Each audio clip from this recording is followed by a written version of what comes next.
Hallo almal en welkom by ons volgende gesprek. Hierdie reeks praat ons oor hoekom die Christendom moet wakker word of totaal en al tot niet gaan. Want soos dit aangaan, kan dit nie aangaan. Daar moet 'n groot verandering kom. So ons praat oor daardie groot verandering. En vandag praat ons oor iets wat dalk jou hele kop gaan skuif, hopelik, en jou hele opinie van jouself totaal en al gaan verander, want dit is die belangrike punt. Vir baie jare lees ons die Bybel en ons lees 'n vertaling van 'n vertaling van 'n vertaling van 'n vertaling en dan sê ons dit is die absolute waarheid en jy mag nie 'n jotel of 'n titel daarvan verander nie, want in die boek Openbaring staan, as jy 'n jotel of 'n titel verander van enige iets wat in hierdie woord van God staan, dan sal jou naam uit die boek van die lewe geneem word. Op daardie punt wil ek net vir jou vra, toe die boek Openbaring die eerste keer neergeskryf is, wat baie jare voor 325 voor na Christus was. Waarna verwys die boek Openbaring as hy praat van die woord van God? Definitief nie na die Bybel nie, want op daardie stadium het die Bybel nog nie eens bestaan. Dit was 'n klomp los boeke wat in kolleksies bymekaar gemaak is deur verskillende groepe van mense wat geglo het. Dis 'n verskillende groeperinge van boeke wat ons dat uiteindelik bymekaar bring en dit dan nou die Bybel noem. So toe die boek Openbaring geskryf is en bedoelend gesê het, jy mag nie 'n jotel of titel van die woord van God verander nie, het dit nie verwys na die Bybel nie. Want die Bybel het toe nie bestaan nie. So kry daardie idee dadelik uit jou kop uit. Die Bybel se samevoeging, die 66 boeke wat ons het, was 'n politieke spel. In 325 na Christus, toe kom die konsilie van Nicea bymekaar in die dorp Nicea wat in vandag se Turkye is. En die Romeinse leier, die emperor van die ryk, Caesar Constantine, hy het gekom en het die voorsitterskap van die konsilie van Nicea opgeneem. Hy's nie 'n biskop nie, hy het geen kennis van die Christelike geloof nie, hy weet nie wat die Christelike geloof sê nie, hy weet nie van die evangelies nie, hy weet nie van die boeke nie, hy weet niks. Maar hy, wat 'n droom gehad het, en in daardie droom oorwin hy die vyand onder die teken van die kruis, sê goed, hierdie is nou die nuwe godsdiens, en ek gaan dit gebruik om hierdie ryk, die Romeinse ryk, te heel gesond te maak en weer bymekaar te bring, want die ryk was besig om uitmekaar uit te val. Dit is waar die Bybel dan vandaan kom, want hy neem voorsitterskap van die konsilie van Nicea, en hy sê vir hierdie klomp biskoppe, julle moet uit een mond uitpraat, julle moet een boek lees, en julle moet een geloofsbelijdenis hê. Dan maak ek julle die magtige of powerful kerk van die wêreld. Dis presies wat hierdie ouens doen, want wie sal nee sê vir al daardie mag? Constantyn sê ook, en enige iemand wat nie saam met julle wil gaan met hierdie besluit van hierdie konsilie nie, hulle mag julle op die brandstapels verbrand, julle mag hulle eiendom vat, julle mag hulle rykdom konfiskeer. Dis waar die mag van die Rooms-Katolieke Kerk vandaan kom. Dis 'n politieke instelling wat geskep is by die konsilie van Nicea in 325 na Christus onder voorsitterskap van die keiser van die Romeinse ryk. Dit was nie 'n kerklike vergadering nie. Dis hoekom ons Bybel 66 boeke het. En as jy in jou ander Bybels gaan kyk soos die Ethiopiese Bybel, dan sit hulle met 88 boeke. Want hulle erken nie die 66 wat ons erken nie, hulle het baie meer boeke daarin, want hulle weet, ons Bybel kom van 'n politieke spel af. Maar mense hardloop uit en swaai hierdie Bybel in die lug en sê, dit is die woord van God waarvan jy nie 'n jotel of 'n titel mag verander nie, en as jy dit durf doen, gaan jy hel toe. Wat 'n klomp nonsens. En as jy my nie glo nie, gaan doen bietjie jou eie navorsing en gaan kyk waar die Bybel vandaan kom. Gaan kyk na die geskiedenis en lees bietjie Elaine Pagels se boek Beyond Belief, want sy vat hierdie geskiedenis kragtadig saam en sê vir jou presies waar ons Bybel vandaan kom. In hierdie Bybel, gelukkig vir ons, het ons boeke soos die briewe van Paulus, soos die evangelies, wat baie voordelig vir ons geloof kan wees as ons dit lees vir wat dit is. Vertalings op vertalings. So as ons regtig wil gaan kyk na wat hierdie boeke sê, moet ons gaan kyk na die oorspronklike tale waarin dit geskryf is. Die briewe van Paulus, geskryf in Grieks, die evangelies, mondelings oorgedra in Aramees en dan later neergeskryf in Grieks. Die Ou Testament, meestal oorspronklik geskryf in Hebreëus. So, as jy regtig wil sê wat die Bybel sê, moet jy Hebreëus, Aramees en Grieks magtig wees, en nie moderne Hebreëus, vandag se Hebreëus en vandag se Grieks nie, antieke Hebreëus en antieke Grieks, wat 2000 jaar gelede in omgang in die wêreld was, wat ook totaal en al verskillend is van moderne Grieks en Hebreëus. Jy kan maar net dink, ons taal is nou 100 jaar 'n amptelike taal. En hoe het ons taal nie verander in daardie 100 jaar nie? Van soos dit aan die begin bekend gestaan het as die kombuistaal, tot wat dit vandag is, 'n akademiese taal wat sy volle plek kan inneem onder al die tale van die wêreld. So het ons taal in 100 jaar verander en gegroei. Hoeveel te meer hierdie antieke tale van 2000 jaar, hoe het hulle nie gegroei en verander nie. So jy sal moet na die antieke Grieks en die antieke Hebreëus en die antieke Aramees gaan kyk, om werklik te verstaan wat gesê is. So dis baie moeiliker as om net 'n Afrikaanse Bybel op te neem en te sê, dis die woord van God en dis die ultimate waarheid. So kom ons kom dan nou by die Bybel.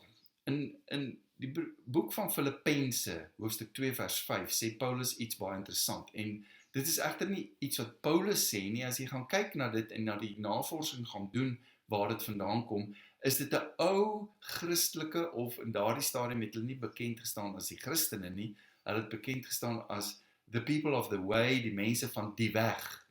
En hulle het hierdie, miskien 'n lied, miskien 'n gedig, miskien 'n geloofsbelijdenis, ons weet nie presies wat dit was nie, maar hulle het dit gehad wat hulle in hulle samekomste daai tyd herhaal het onder mekaar, om mekaar te inspireer om te sê wat hulle glo en waarna hulle streef. En uit daardie antieke gesang of geskrif haal Paulus dan aan. Paulus sê nie dis wat ek sê nie. Paulus sê dit is wat hierdie nuwe mense van die weg glo. So kom hy ook in sy briewe aan die Tessalonisense. Nou, 1 Tessalonisense is die oudste brief van Paulus wat ons het. Baie ouer as Romeine, Korintiërs, Galasiërs en daardie briewe. 1 Tessalonisense is die oorspronklike eerste brief wat ons van weet. En in elke hoofstuk van 1 Tessalonisense, en daar's 5 hoofstukke, elke hoofstuk eindig Paulus met die woorde, daar is die wederkoms wat op ons wag, in hierdie geslag gaan dit gebeur soos die evangelies ook sê. So daar's hierdie verrykende, ernstige verwagting van die wederkoms. Nou 1990 jaar later, hier is ons, 2024, en hier sit ons nog steeds in wag vir die wederkoms. 1990 jaar later, maar dit moes al in die geslag van Paulus en die mense van daardie tyd plaasgevind het. So wat het verkeerd geloop? Ons lees die verkeerde vertalings, want ons lees vertalings, en dan sê ons, dis die woord van God. Terug by die Filippense brief, Filippense 2 vers 5, hier sê dit, julle moet streef daarna om soos Christus te wees. Julle moet kyk daarna dat julle in julleself dieselfde bewussyn, dieselfde gedagtes het as wat in Christus was. Christus Jesus. Die oorspronklike Griekse teks wat Paulus dan aanhaal uit hierdie ou lied wat die mense van die weg gesing het. So dis nie woorde van Paulus nie, dit kom uit 'n belydenis wat die mense al daardie tyd voor Paulus gemaak het. En die oorspronklike Griek sê, dit is jou bewussyn in jou wat in Christus Jesus is. Dit is jou bewussyn. Jy hoef nie daarna te gaan soek nie. Jy hoef nie daarna te streef nie. Dit is jou bewussyn. En wat is hierdie bewussyn? Die bewussyn van Christus, wat in Jesus was. So jou bewussyn en die bewussyn wat in Jesus was, is een en dieselfde. En wat se bewussyn is dit? Jesus was God, dis die bewussyn van God. Dis die verstaan van God. Dis die boodskap van God. Dit is in Engels het hulle die mooi woord consciousness, en dit is vertaal ons in Afrikaans met bewussyn. Jy kan net verstaan wat jou consciousness of jou bewussyn kan verstaan. Jy kan slegs verklaar in terme van hoe ver jou bewussyn ontwikkel is. En die bewussyn van die mens is voortdurend in ontwikkeling. En hierdie is die wakkerword proses van die bewussyn van ons as Christene, om te verstaan wat is hierdie bewussyn in ons. Hierdie bewussyn in jou is die bewussyn van God. Dit kry ons in die skepingsverhale van die mens, dat God het sy breath, die nefesh, of die bewussyn van God in die mens se liggaam ingeblaas, en dan word die mens 'n lewende wese. Jesus noem mense nafsha, wat die Arameese woord vir nefesh is. Nefesh in Genesis 2 vers 7, praat ons van die asem van God, of die bewussyn van God. Jesus sê, as ek na julle kyk, sien ek die asem van God, of die bewussyn van God. Ek sien nie hierdie liggaam nie, ek sien nie hierdie ego nie, ek sien hierdie bewussyn van God. So as Jesus dit raak sien, hoekom sien ons dit nie raak nie? Dis hoekom hy met die wonderwerk waar hy die doofstom man genees, eerste ding wat hy doen, hy druk sy vingers na die man se ore, en hy sluit alle geluide, alle boodskappe van buite af, en sê, moenie na buite luister nie, luister na binne. Gaan na binne, en daar sal jy die waarheid kry. Wat is binne in jou? Die bewussyn van God, wat ons Christus noem. Dis binne in jou. Nou, o genade, as jy met hierdie boodskap instap, by 'n ortodokse kerk, of by 'n fundamentalistiese kerk, of by 'n charismatiese groep, en jy sê, wow, stop hierdie hele show waarmee jy besig is, en kom tot die bewussyn en die verstaan, dat wat binne in jou is Christus. Christus is binne in jou. Hulle sal jou met klippe doodgooi, want hulle is bang, hulle wil nie die waarheid weet nie. Hulle wil nie die waarheid omarm nie, want dit vra verantwoordelikheid. As ons besef dat Christus is binne in ons, as jy besef dat jy is die Christus, wat 'n verantwoordelikheid om dan uit te gaan in hierdie wêreld en dit te gaan leef. Want dis wie jy is. As jy dit nie gaan leef nie, is jy besig om ontrou te sweer aan jou eie wese, en dit is wat ons as mense doen. Jy het twee keuses. Jy kan leef volgens die ego, en die ego sê, ek is so belangrik, jy weet, wat ek wil hê, my kar en my huis en my werk en my familie en my status in die samelewing, dit is alles ego. Aan die ander kant is daar dan Christus, die bewussyn van God binne in jou. Nou hierdie twee sluit mekaar uit. Wat dit beteken is, as ek 30% ego is, kan ek 70% Christus wees. As ek 70% ego is, kan ek slegs 30% Christus wees. Die twee meng nie met mekaar nie. Nou vir jare en jare leef ons ego lewens. Want die ego leer ons om te vlug of te bly. Jy weet, dis daai survival, dit is daai ek wil oorleef ten alle koste. En dan wil ek met die botas langsaan kompeteer om beter as hulle te wees. Dis daar die hele ego ding waarmee ons hierdie wêreld dryf. Dis hoekom ons oorloë het, want ek is beter as jy. Dis hoekom ons verskillende godsdienste het, want my kultuur is beter as joune, en so kan ons aangaan. Dis 'n ego-gedrewe oorlog wat in die Midde-Ooste aan die gang is, tussen twee Abrahamse gelowe, die Jode en die Islam. Hulle kom albei van Abraham af, twee seuns van Abraham, Ismael, die seun by die slavin van Sara, wat Abraham het, want hy kon nie kinders by Sara hê nie, en toe gee Sara haar slavin vir hom, en hy het Ismael by hom. En dan het hy uiteindelik 'n seun by Sara, Isak.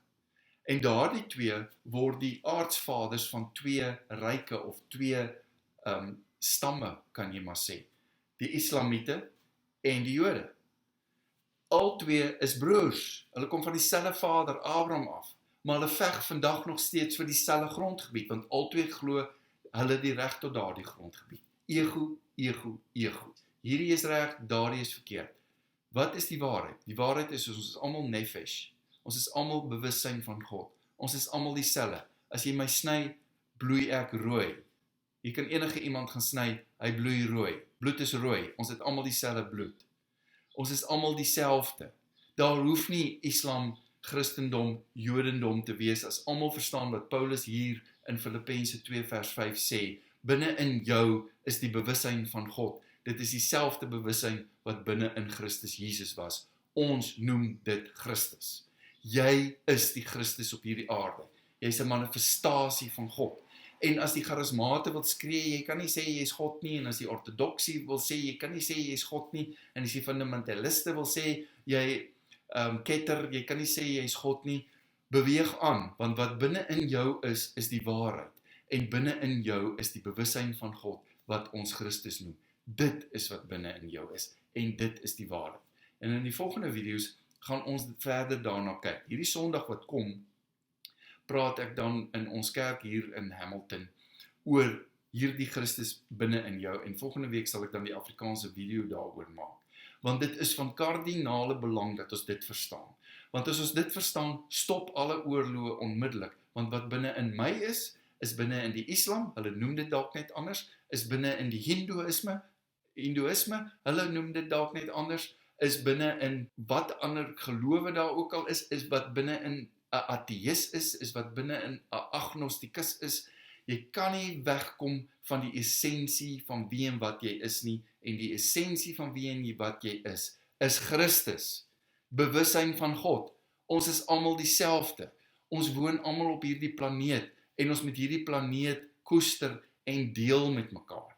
Hierdie ding van ego moet eind kry. Anders gaan dit die einde beteken van ons almal. Jy is die bewussyn van God. Sien jou volgende week.